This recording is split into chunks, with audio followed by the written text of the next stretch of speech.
Hello दोस्तों, कैसे हैं सब। मैं हिमांशु स्वागत करता हूं आप सबका आपके अपने चैनल कॉमिक वर्ल्ड पर। तो दोस्तों, आज से मैं फिर से मनोज कॉमिक्स को कंटिन्यू कर रहा हूं। मैंने इसको सेट वाइज ही अपलोड किया है शुरुआत से। और मैं इसके अब तक 3 सेट की कॉमिक्स को अपलोड कर चुका हूं। ये चौथा सेट है। इस सेट में 4 कॉमिक्स आई थी। बाबा रामदेव, खूनी हीरो का हार, मूर्खराज और ड्रैकुला बालक। तो मनोज कॉमिक्स को मैं सेट वाइज ही रिलीज करूंगा। तो जिन लोगों के फेवरेट कॉमिक करेक्टर और फेवरेट कॉमिक्स हैं, तो उनके उसके लिए उन्हें थोड़ा सा वेट और पेशेंस रखना पड़ेगा, क्योंकि धीरे धीरे उनकी कॉमिक्स उनके सामने आती चली जाएगी। तो चलिए दोस्तों, शुरू करते हैं मनोज कॉमिक्स के चौथे सेट की पहली कॉमिक्स, बाबा रामदेव। राजस्थान में पोखरण गांव है, जहां चंद माह पहले भारतवर्ष का पहला एटम बम छूटा था। उस गांव के पास रुड़ीचा नामक गांव है, जहां लोक देवता और पीरों के पीर बाबा रामदेव का मंदिर है। रामदेव जी के परदादा अनंग राज जी अजमेर से आकर इस इलाके में बसे थे, जो कश्मीर गांव कहलाता था। वह हर वर्ष द्वारकापुरी जाते थे। यह परंपरा रामदेव जी के पिताश्री अजमल जी ने भी कायम रखी। रामदेव जी की माता का नाम मैनादे था। चलो, इस बार की यात्रा सफल हुई। मैं तो इस यात्रा को तभी सफल मानूंगी जब द्वारकाधीश हमें संतान देंगे। मगर मैनादे का यह सपना पूरा नहीं हुआ। वे बड़ी दुखी रहने लगी। सुनो, कर्म के लेख मिटाए नहीं मिटते। आप नहीं जानते कि बाज स्त्री का जीवन कितना दुखमय व अपमान भरा होता है। लेकिन अजमल जी भगवान द्वारकानाथ पर आशा बनाए बैठे रहे। सावन लग गया। गांव में जोरदार वर्षा हुई। मैनादे, इस बार तो अच्छी वर्षा हुई है। किसानों के भाग्य खुल जाएंगे। भगवान हमारे भाग्य ना जाने कब खोलेगा। दुखी ना हो मैनादे। कर्म के सुख दुख सही समय पर ही मिलते हैं। इस वर्षा का तो आनंद लो। उस रात अजमल अजमल जी को नींद नहीं आई। वे स्वयं भी पुत्र ना होने के लिए दुखी रहे। सुबह तक वे कई बार जागे और कई बार सोए। आप सुबह सुबह कहीं जा रहे हैं? जरा खेतों की ओर। अजमल जी गांव से बाहर की ओर चल पड़े। खेतों की ओर कई पगडंडियां जा रही थी। किसानों का एक बड़ा झुंड भी जा रहा था। जैसे ही किसानों ने अजमल जी को देखा, वैसे ही वे पलट गए। अरे भाइयों सुनो, तुम मुझे देखकर वापस क्यों मुड़ गए? रुको। कुछ समय बीत जाने पर एक वृद्ध किसान पंच रुका। अजमल जी आश्चर्य में डूब गए थे। अन्नदाता, सच कड़वा होता है। आप हमारी बात सुनकर नाराज हो जाएंगे। मैं जरा भी नाराज नहीं होऊंगा। बोलो भाई बोलो। माई बाप, हम पहली बार खेत जोतने जा रहे हैं। आप बांझिए हैं। आपका सामना अच्छा नहीं होता। सच भाई, आज मुझ निपुते को जो पीड़ा हुई है वह कभी नहीं हुई थी। किसान पंच भयभीत होकर भाग गया। अजमल जी बड़ी देर तक खड़े हुए सोचते रहे। फिर वे वापस घर लौट आए।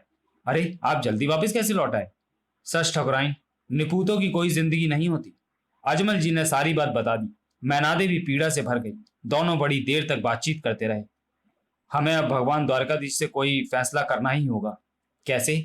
मैनादे तरह तरह की आशंकाओं से भर गई। यह तो मैं तुम्हें वापस आकर ही बताऊंगा। सुनिए, गुस्से में कुछ गलत न कर बैठिएगा। अजमल जी ने कोई जवाब नहीं दिया। वे द्वारिका की यात्रा करने की तैयारियां करने लगे। उन्हें रवाना करने के लिए गांव के सारे लोग आए। स्वयं मैनादे भी आई। आपकी यात्रा सफल हो। कई दिनों तक बैलगाड़ी और ऊंटों की यात्रा के बाद वे द्वारिकापुरी पहुंच गए। वहां पहुंचकर वे एक सराय में ठहरे। जय द्वारकाधीश। दैनिक कार्यों से निवृत्त होकर वे द्वारकाधीश के मंदिर पहुंचे। मंदिर में दर्शन करने वालों की भीड़ थी। अजमल जी भीड़ को चीर कर निज मंदिर के कटघरे के आगे पहुंच गए। हे परमपिता परमेश्वर, मेरी विनती सुन। मेरे माथे पर लगा कलंक मिटा। अजमल जी बड़ी देर तक दर्शन करते रहे। इसके बाद वे मंदिर के आंगन में आकर बैठ गए। वे भगवान को याद करते रहे। उनके दिल में कोई विश्वास नहीं जागा। भगवान, भक्त की भक्ति की पुकार सुन ले, वरना अजमल जी ने अजमल जी के मन में क्रोध उपज गया। भक्ति की जगह गुस्से ने ले ली। वे तेजी से मंदिर के आगे पहुंचे, एक भक्त के हाथ से लड्डू लिया और उसी भगवान पर दे मारा। भगवान तुम्हारे होते हुए मेरा यह अपमान, मैं निपुता कहलाऊं? ले। अजमल जी की इस बेहुदा हरकत से सारे पुजारी रुष्ट हो गए। उन्होंने उन्हें भला बुरा कहा, इस हरकत का कारण पूछा। अजमल जी ने सारी व्यथा कथा बता दी। पागल, भगवान से ही मिलना चाहते हो तो जाओ, समुंदर में कूद जाओ। वहां शेष शैया पर लक्ष्मी के साथ वे तुम्हें बैठे मिलेंगे। अच्छा, मैं वही जाता हूं।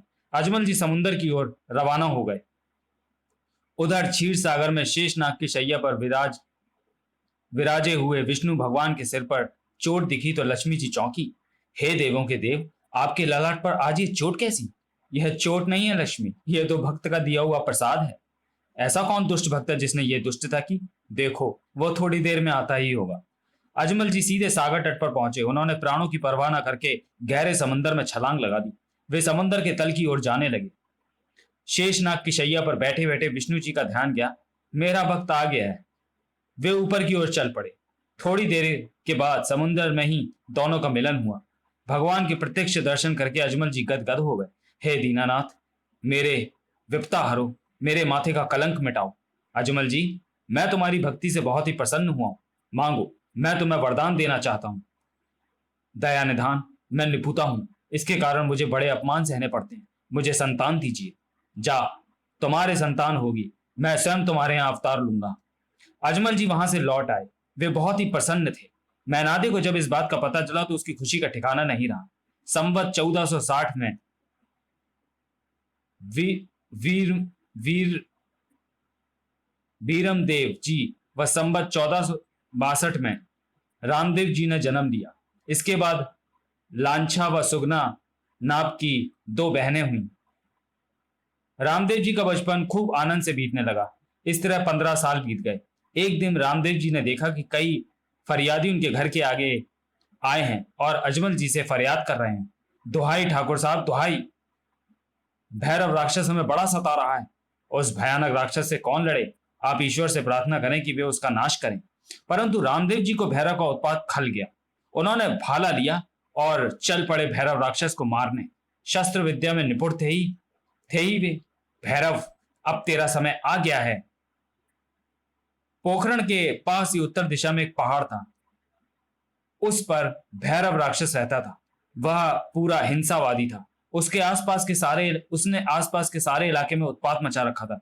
वह डाका डालता था, जानवरों को चुरा लेता था और आदमियों को मार देता था। रामदेव जी उस पहाड़ी पर पहुंचे जहां बालीनाथ महात्मा का आश्रम था। वे भी राक्षस से दुखी थे। बालक, तू इधर क्यों आया है? यहाँ राक्षस आता है, तुझे खा जाएगा। मैं क्षत्रिय पुत्र हूं। मेरा धर्म है कि मैं गाय, ब्राह्मण व अबलाओं की रक्षा करूं। बेटा, उसने बड़े बड़े शूरवीरों को ककड़ी की तरह चीर कर रख दिया। तुम तो कोमल फूल के समान हो। जाओ, भाग जाओ। मैं जितना छोटा हूं उतना ही खोटा हूं। आज या तो मैं राक्षस को मार डालूंगा या मैं खुद मर जाऊंगा। समय बीतता गया। आखिर राक्षस आया। वह मानुषगंध बोल रहा था।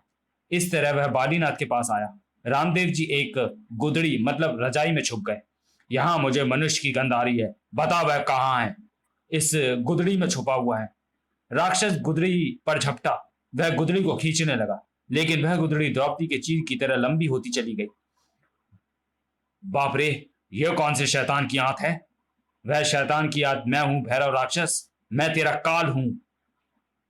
अरे, अभी तो तुम्हारे दूध के दांत भी नहीं टूटे हैं, तो मैं अभी चट करता हूं। देखते हैं भैरव, चट तू करता है या मैं? तुझे मैं पट से मानता हूं। दोनों में बड़ी देर तक लड़ाई होती रही। राक्षस भैरव ने कई दांव पेच लगाए, मगर रामदेव जी उन्होंने बेकार कर दिया। तूने अपने पैंतरे दिखला दिए ना, अब मेरा वार संभाल निर्दयी। मैं मरा। भैरव राक्षस भाले की एक ही चोट से घबराकर भाग गया। रामदेव जी ने उसका पीछा किया। राक्षस एक गहरे कुएं में घुस गया।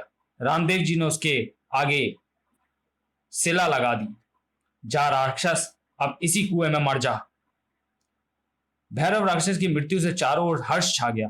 आसपास की प्रजा व सामंतों पर रामदेव जी की वीरता की थाक जम गई। रामदेव जी ने तुरंत ही नया गांव रूढ़ीचा बसा दिया। मेरे गांव में हिंदू, मुसलमान और अछूत जातियों का समान अधिकार मिलेगा। आदमी ईश्वर की संतान है, इसलिए वह एक समान है। रामदेव जी हर जाति के मेहमान का भरपूर स्वागत करते थे। एक बार मक्का से 5 पीर आए। धन्य भाग मेरे कि मेरे गांव में आप 5 पीर पधारे। आपको तो मेरे घर चलना ही पड़ेगा। आप हिंदू हैं और हम मुसलमान। हम सबसे पहले इंसान हैं। सारे प्राणी ईश्वर की ही संतान है। चलिए। 5 पीर रामदेव जी के घर आ गए। उन्होंने रामदेव जी की परीक्षा लेनी चाहिए। लोग इन्हें देव पुरुष मानते हैं। रामदेव जी भोजन लेकर आए। हम ये भोजन नहीं कर सकते। क्यों? चलिए दोस्तों, वीडियो को यहीं समाप्त करते हैं और मिलते हैं बाबा रामदेव के दूसरे और अंतिम भाग में अगले वीडियो में। तब तक के लिए धन्यवाद।